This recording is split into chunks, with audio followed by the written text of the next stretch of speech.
अब ये देखो, जब भी आप आओ ना तो यहाँ पर क्या है, बस इस डबल लाइन पे अब दो देरी को good morning all of you. Good morning student. Good morning ma'am. हाँ, अपनी क्लास शुरू करते हैं अपन। कामचोर पढ़ रहे थे। पढ़ा था क्या आपने घर पे कल? हाँ मुस्कान, यस मैम। आपने घर पे पढ़ा था कल? Yes ma'am. दोबारा पढ़ा? मैंने जो यस मैडम। मैंने जो इम्पोर्टेंट लगवाए थे, अंडरलाइन करवाया था, उनको दोबारा पढ़ना चाहिए बेटा आपको, हैं? यस मैम पढ़ा था। हाँ पढ़ा करो बेटा। लेखक कौन है अपनी कामचोर के? पाठ के लेखक कौन है मुस्कान? हाँ, कामचोर पाठ के का लेखक कौन है? कल मैंने इसमत लिखा था और बताया था। चुगताई। हाँ, लेखक हैं इसके, लेखक इस्मत चुगताई। कल हमने पढ़ा था कि जो घर के अब्बा थे और जो अम्मा थी, उन्होंने ये निर्णय किया था कि घर के जो छोटे छोटे काम है वो बच्चों से करवाए जाए और जो घर के नौकर हैं उनकी छुट्टी कर दी जाए। तो उन्होंने क्या किया, बच्चों को काम सौंपा तो उन्होंने हर जगह गलती करी और हर जैसे पानी का काम उन्होंने लिया तो पानी के लिए वो आपस में झगड़ने लग गए और फिर उन्होंने ऐसे पानी वृक्षों में पानी डालने का काम किया तो वहाँ उनमें झगड़े हो गए। इस तरीके से ये वो बच्चे आपस में झगड़ा करने लग गए। अब आगे का अपन पढ़ते हैं। बस शाम ही से इस धींगा मुश्ती में कुछ बच्चे कीचड़ में लथपथ हो गए। जब सब लोग वो नल पर जा रहे थे और नल है वो उनकी एक दूसरे से पानी लेने की होड़ में, जब वो एक दूसरे के ऊपर पानी डालने लगे, वो उसके ऊपर करने लग गया तो सारे बच्चे गंदे हो गए। और फिर उनको क्या किया कि उनके जो मामू थे, उनकी जो मौसिया थी, उनके जो फूफे थे, उनको भेजा गया और उनको वहां से बुलाने के लिए कहा गया। अब आगे बढ़ते हैं। इस धींगा मुश्ती में कुछ बच्चे कीचड़ में लथपथ हो गए। इस धींगा मुश्ती में कि वो बच्चे थे, वो इस धींगा मुश्ती में कुछ बच्चे कीचड़ से लथपथ हो गए क्योंकि वे एक दूसरे पर क्या करने लग गए थे, पानी डालने लग गए थे, एक दूसरे को धक्का मुक्की करने लग गए थे। तो ऐसे में कुछ बच्चे थे वो आपस में कीचड़ में लथपथ हो गए थे, जिन्हें नहलाकर कपड़े बदलवाने के लिए नौकरों की वर्तमान संख्या काफी नहीं थी।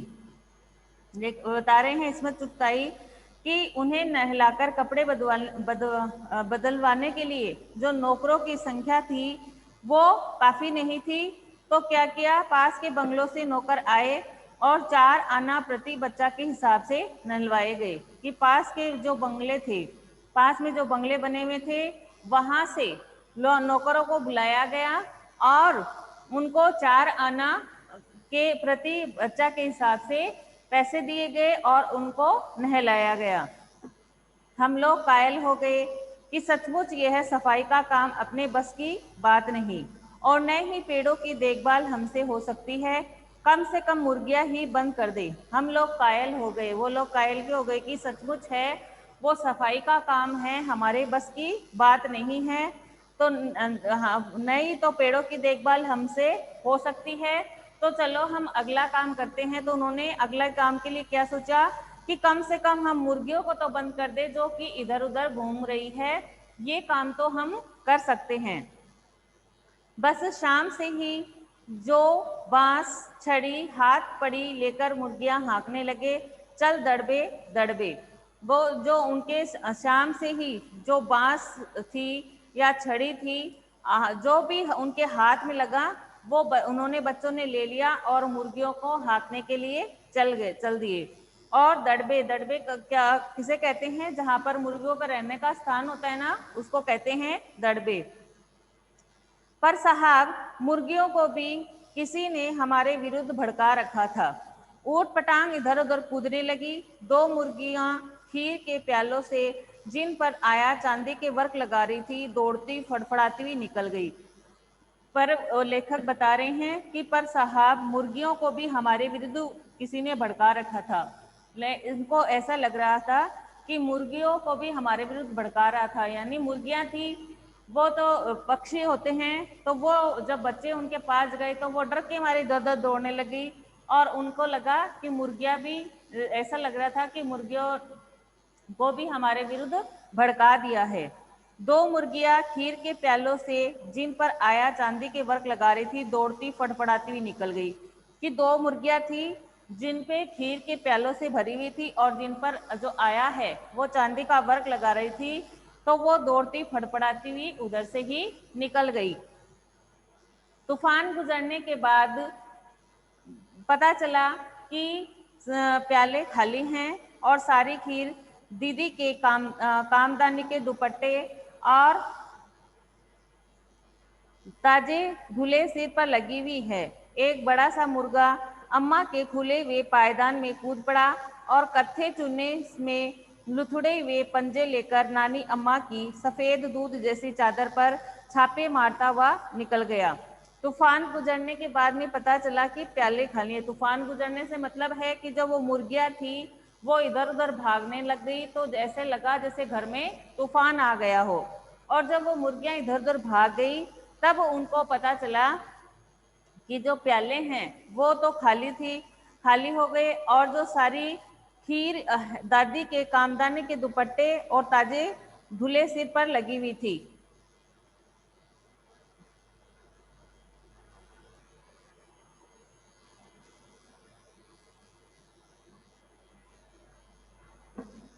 मीटिंग कनेक्ट नहीं हो रही है, किसकी नहीं हो रही है कनेक्ट? मैम चारुल की। चारुल की कैसे नहीं हो रही है? मैम हमारी तो हो गई। अच्छा, यस मैडम, चारुल की हो ही नहीं रही है। देखती हूँ बेटा।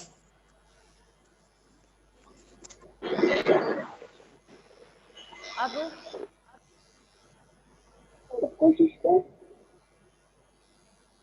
गर्वित शर्मा, अभिषेक अग्रवाल, इशिका, ये वेटिंग में है क्या?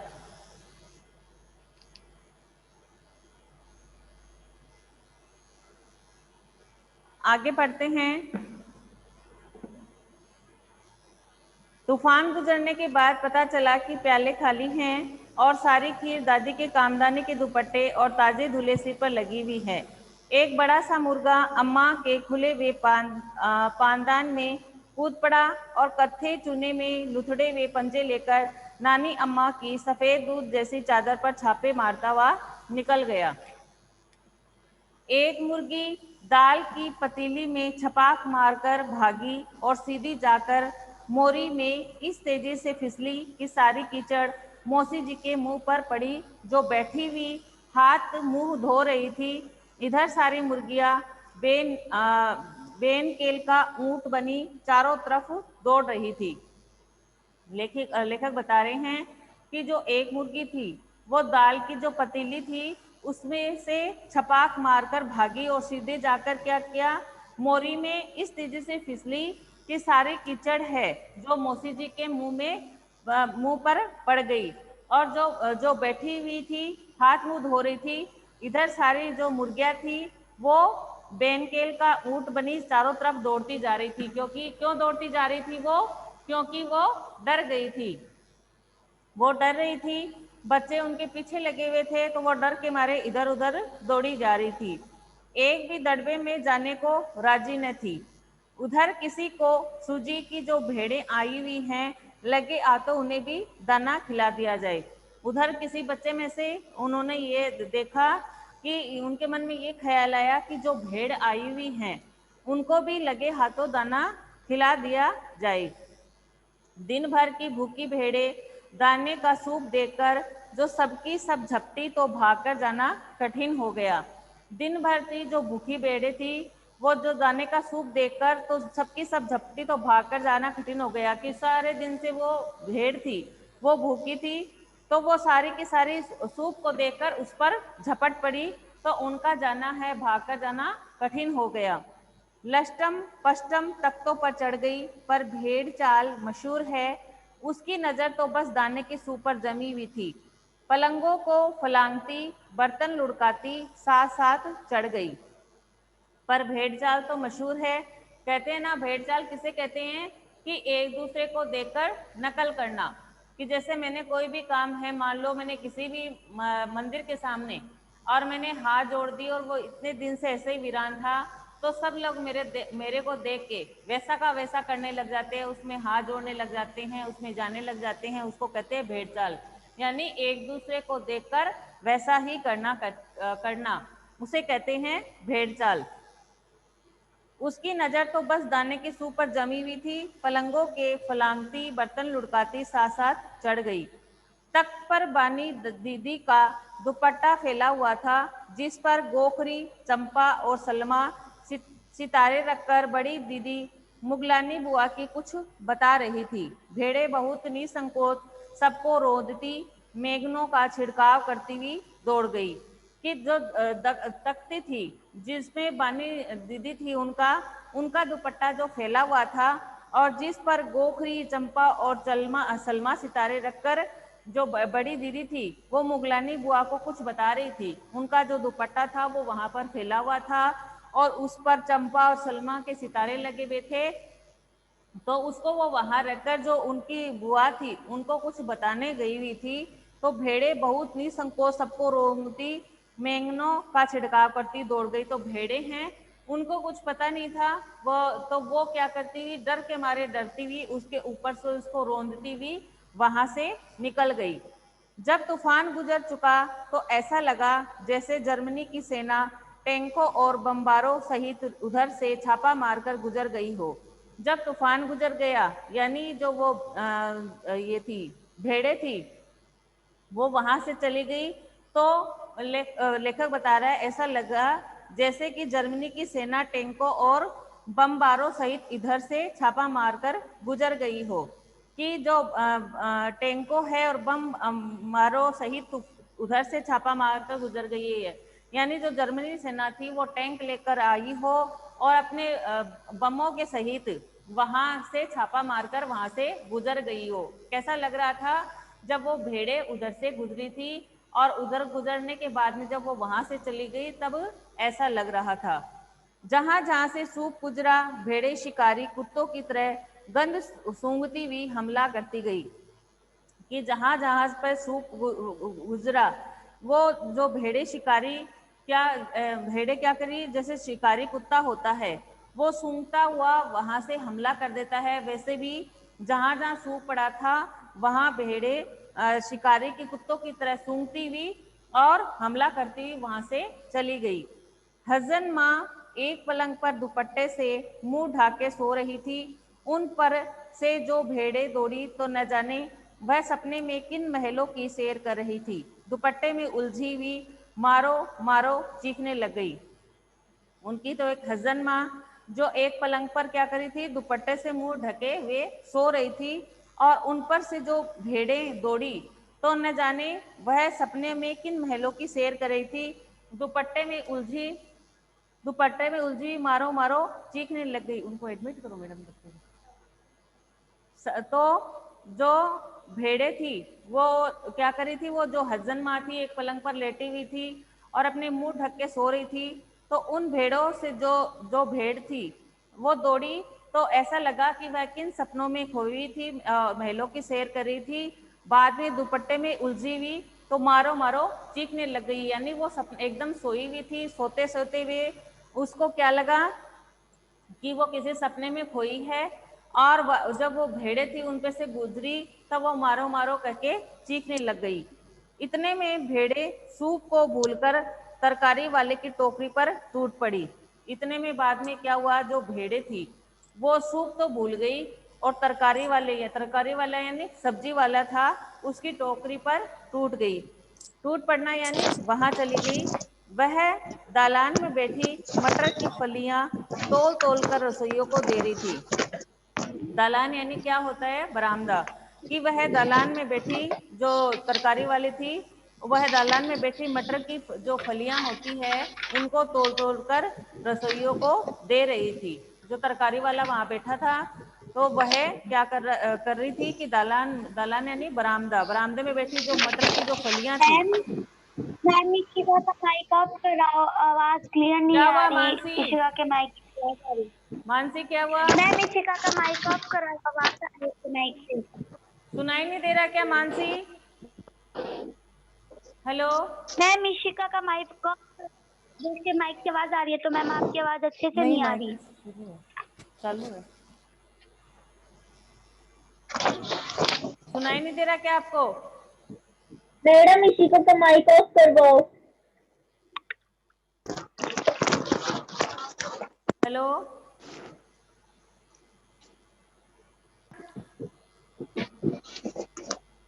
यस आप मैम। यहीं बैठ जाओ मैडम, मेरे को अच्छा नहीं। मैम इशिका का माइक ऑफ कराओ, उसके माइक में से आवाज आ रही है, तो आपकी आवाज अच्छे से नहीं आ रही। क्या कह रही है बेटा? मुझे आपकी आवाज क्लियर नहीं सुनाई दे रही। मैडम इशिका का माइक कराओ। एक एक मानसी आप बोलो। इशिका का माइक ऑफ कराओ मैम, अच्छे से आवाज नहीं आ रही आपकी, उसका माइक चल रहा है तो इसलिए। क्या कह रही है? समझ में नहीं आ रहा क्या बोल रही है। पंडित जी एक मिनट आओ ना। इशिका अपना माइक बंद कर दे। क्या बोल रहा है वो? सुनाई नहीं दे रहा।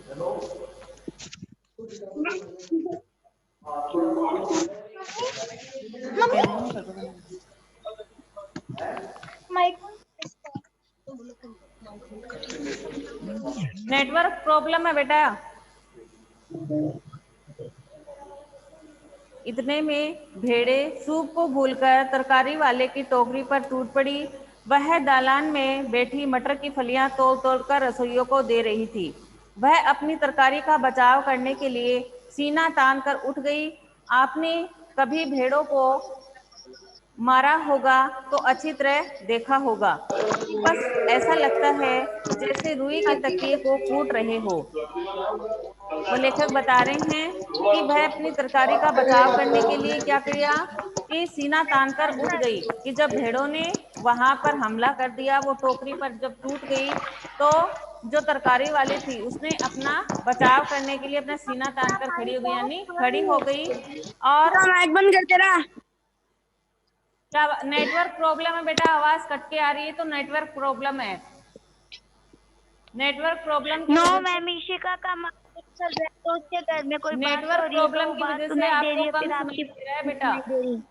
यहाँ कोई प्रॉब्लम नहीं है। आपने कभी भेड़ों को मारा होगा तो अच्छी तरह देखा होगा कि बस ऐसा लगता है जैसे रुई के तकिए को कूट रहे हो। भेड़ को चोट ही नहीं लगती, बिल्कुल यह समझकर कि आप उससे मजाक कर रहे हैं।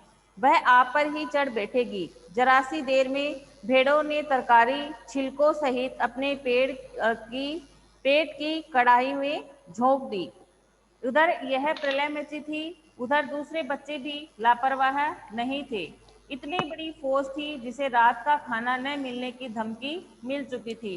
रात को खाना नहीं मिलने की किसको धमकी मिली थी? बच्चे को मिली थी कि अगर आप काम नहीं करोगे तो आपको रात का खाना नहीं दिया जाएगा। यहाँ से अंडरलाइन कर लीजिए आप लोग। इधर यह प्रलय मची, उधर दूसरे बच्चे भी लापरवाह नहीं थे।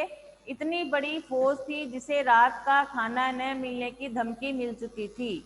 इसको अंडरलाइन कर लीजिए।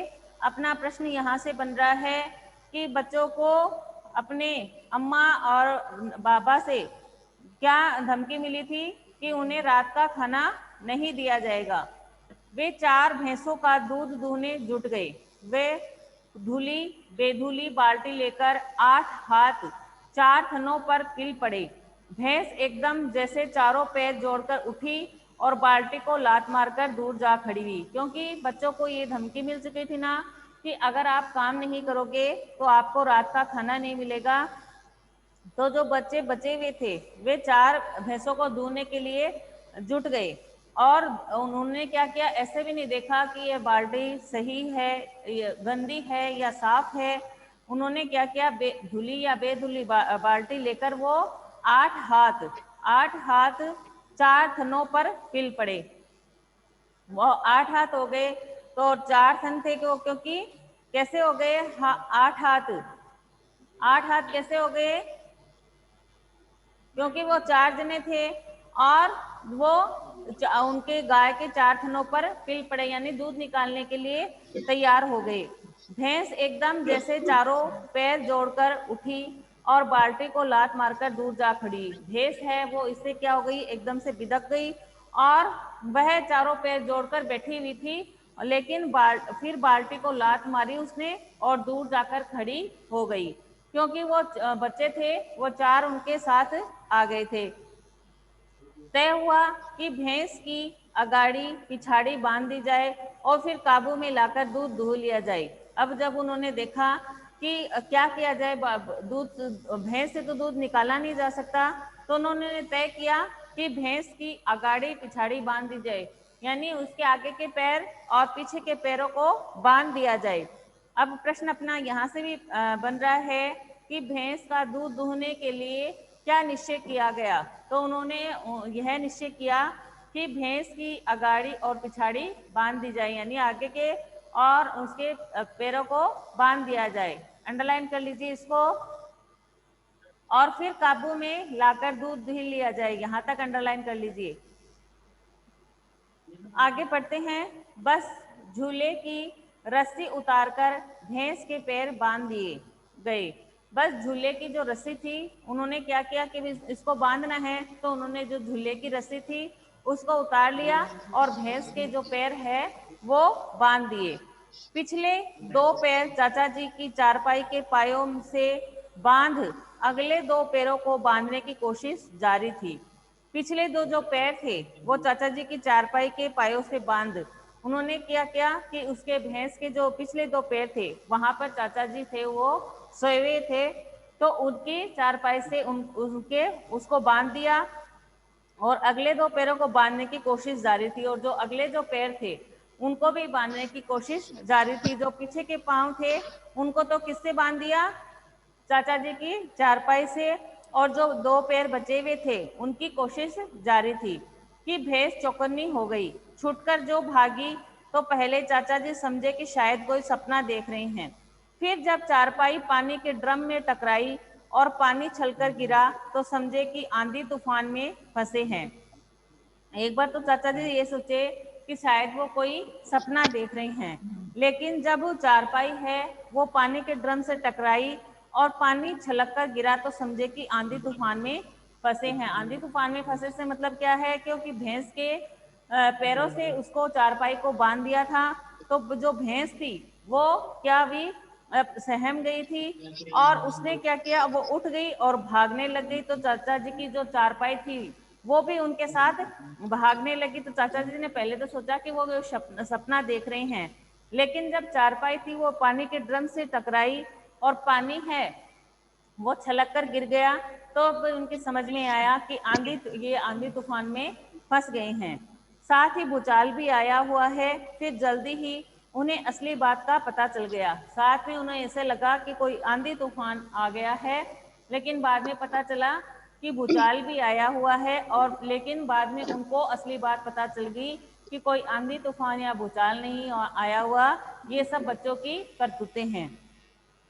और वह पलंग की दोनों पट्टियां पकड़े बच्चों को छोड़ देने वालों को बुरा भला कहने लगे। उन्होंने क्या किया कि पलंग की जो पट्टी बनी होती है उन दोनों को पकड़ लिया और बच्चों को छोड़ देने वालों को भला बुरा कहने लगे। यह बड़ा मजा आ रहा था। भैंस भागी जा रही थी और पीछे पीछे चारपाई और उस पर बैठे हुए चाचा जी थे। तो उन बच्चों को बहुत मजा आ रहा था, क्योंकि चारपाई पर चाचा जी बैठे हुए थे और भैंस है वो भागी जा रही थी, और पीछे पीछे उनके भैंस भागी जा रही थी, पीछे पीछे उनके चारपाई लगी हुई थी और उस पर चाचा जी बैठे हुए थे। तो बच्चों को बड़ा ही मजा आ रहा था। ओहो, एक भूल हो गई, यानी बछड़ा तो खोला ही नहीं, इसलिए तत्काल बछड़ा भी खोल दिया गया। फिर उन्होंने सोचा, ओहो, हमसे तो एक भूल और हो गई, यानी बछड़ा तो खोला ही नहीं, कि हमें बछड़े को भी खोल देना चाहिए था, इसलिए तत्काल उन्होंने बछड़ा भी खोल दिया। तीर निशाने पर बैठा और बछड़े की ममता में व्याकुल होकर भैंस ने अपने खुरों को ब्रेक लगा दिए। बछड़ा तत्काल जुट गया। तीर निशाने पर बैठा, तीर निशाने पर बैठने से मतलब है कि जो बछड़ा था वो अपनी माँ से बिछुड़ने कैसे व्याकुल होकर भैंस ने अपने जो खुर थे उस पर ब्रेक लगा दिया। यानी जो भैंस थी वो भागे जा रही थी, तो उसने अपने बच्चे को देखा तो वो अपनी ममता में व्याकुल हो गई और वहां पर वो रुक गई। बछड़ा तत्काल जुट गया, धोने वाले गिलास कटोरे लेकर लपके, क्योंकि बाल्टी तो छपाक से गोबर में जा गिरी थी। बछड़ा फिर बागी हो गया। दूने वाले वो जो बच्चे थे, जो दूने के लिए गिलास बाल्टी और वो लेके आए थे, कटोरे लेकर आए थे, फिर वो भैंस के रुकते ही उसके पास लपक गए, क्योंकि उनको धमकी मिली हुई कि अगर वो काम नहीं करेंगे तो उनको खाना नहीं मिलेगा। तो उन्होंने दूने वाले गिलास कटोरे से लेकर वो बाल्टी लेकर उसके पास लपके, क्योंकि जो उनकी बाल्टी थी वो तो छपाक से गोबर में जाकर गिर गई थी। जो पहली हमने पढ़ा था ना कि वो लेकर आए थे, अपनी बाल्टी लेकर आए थे, तो वो तो गोबर में गिर गई थी। बछड़ा फिर बागी हो गया। कुछ दूध जमीन पर और कपड़ों पर गिरा, कुछ दूध तो जमीन पर गिर गया और कुछ कपड़ों पर गिर गया। 2-4 धारें गिलास कटोरों पर भी पड़ गई। 2-4 धारें थी, वो गिलास कटोरों। हाँ, हेलो हेलो। बाकी बछड़ा पी गया। यह सब कुछ कुछ मिनट के 3/4 में हो गया कि वह कुछ दूर जमीन पर और कपड़ों पर भी गिर गया। किसका? भैंस का दूध। और जो 2-4 धारे गिलास कटोरों पर भी लग गई और जो बाकी था वो बछड़ा पी गया। यह सब कुछ कुछ मिनट के लिए 3/4 में हो गया। यह सब कुछ ही 3/4 यानी कुछ मिनट में ही हो गया, क्योंकि वो भैंस थी, वो अपने बच्चे को देखकर रुक गई थी। फिर उनको वो बछड़ा था वो भी अब दूध पीने के लिए तत्काल उसमें जुट गया था, और जो बच्चे थे वो भी तुरंत लपक कर गिलास कटोरे ले आए थे। तो कुछ तो था, वो जमीन पर दूध था, कुछ धारे थी, तो कुछ तो जमीन पर गिर गई, कुछ कपड़ों पर गिर गई और कुछ गिलास कटोरों पर गिर गई, और बाकी जो दूध बचा वो बछड़ा पी गया था। ये सारा काम है वो 2-4 मिनट में ही हो गया था। घर में तूफान उठ खड़ा हुआ। ऐसा लगता था जैसे सारे घर में मुर्गियां, भेड़े, टूटे हुए तसले, बाल्टियां, लोटे, कटोरे और बच्चे थे। सारे घर में तूफान खड़ा हुआ। तूफान क्यों खड़ा हुआ था? क्योंकि बच्चे ऐसी हरकत कर रहे थे, तो ऐसा लगता था कि जैसे सारे घर में मुर्गियां हो, भेड़े हो, टूटे हुए तसले हो, बाल्टियां हो और लोटे और कटोरे हो और बच्चे हो। बच्चे बाहर किए गए, मुर्गियां बाग में हकाई गई, मातम सा मनाती तरकारी वाली के आंसू पोछे गए और अम्मा आगरा जाने के लिए सामान बांधने लग गई। बच्चे को ऐसी करतूत करने पर क्या किया गया? फिर बच्चे को बाहर किया गया और मुर्गियां थी उनको बाग में हाँका गया, यानी उनकी जगह पहुंचाया गया। और मातम सा मनाती यानी दुख सा मनाती जो तरकारी वाली थी, जो आंसू बहा रही थी, क्योंकि उसकी सब्जियों जो तरकारी लाई थी उनको भेड़ों ने खराब कर दिया था, तो वो आंसू पूछ रही थी, तो उसके आंसू पोछे गए। और अम्मा थी वो आगरा जाने की तैयारी करने लग गई, अपना मतलब सामान बांधने लग गई। या तो बच्चा राज कायम कर लो या मुझे ही रख लो, नहीं तो मैं चली मायके, अम्मा ने चुनौती दे दी। अब अपना यहाँ से एक प्रश्न बन रहा है कि अम्मा ने क्या चुनौती दे दी? अम्मा ने यह चुनौती दे दी कि या तो बच्चा राज कायम कर लो या मुझे ही रख लो। इसको अंडरलाइन कर लीजिए आप लोग। या तो बच्चा राज कायम कर लो या मुझे ही रख लो, नहीं तो मैं चली जाऊंगी मायके, अम्मा ने चुनौती दे दी। अम्मा ने क्या चुनौती दी? अम्मा ने ये चुनौती दी या तो बच्चा राज कायम कर लो या मुझे ही रख लो, नहीं तो मैं अपने मायके चली जाऊंगी। और अब्बा ने सबको कतार में खड़ा करके पूरी बटालियन का कोर्ट मार्शल कर दिया। फिर अब्बा ने क्या किया? सबको एक कतार में खड़ा करके पूरी बटालियन का कोर्ट मार्शल कर दिया। अगर किसी बच्चे ने घर की किसी चीज को हाथ लगाया तो बस रात का खाना बंद हो जाएगा। कि और अब्बा ने सबको कतार में खड़ा करके क्या कहा, पूरी बटालियन का कोर्ट मार्शल कर दिया कि अगर किसी बच्चे ने घर के किसी चीज को हाथ लगाया तो बस रात का खाना बंद हो जाएगा। ये लीजिए, इन्हें किसी करवट शांति नहीं। हम लोगों ने भी निश्चय कर लिया कि अब चाहे कुछ भी हो जाए, हिलकर पानी भी नहीं पिएंगे। अब अपना प्रश्न यह से बन रहा है कि बच्चों ने क्या निश्चय कर लिया। बच्चों ने यह निश्चय कर लिया कि अब चाहे कुछ भी हो जाए, हिलकर पानी नहीं पिएंगे। तो स्टूडेंट, अपना यह लेसन है वो यहाँ पर समाप्त होता है। अगर आपको कोई भी बात समझ में नहीं आई हो तो मैसेज करके या कॉल करके पूछ सकते हैं। Thank you, have a nice day. Ma'am question answer कब करवाओगे? हाँ, आ रही बेटा, एक मिनट।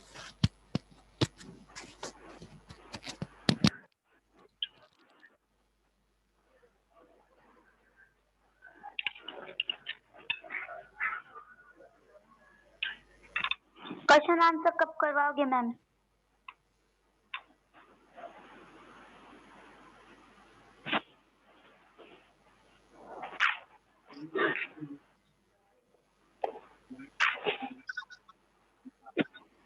मैम क्वेश्चन आंसर कब करवाओगे?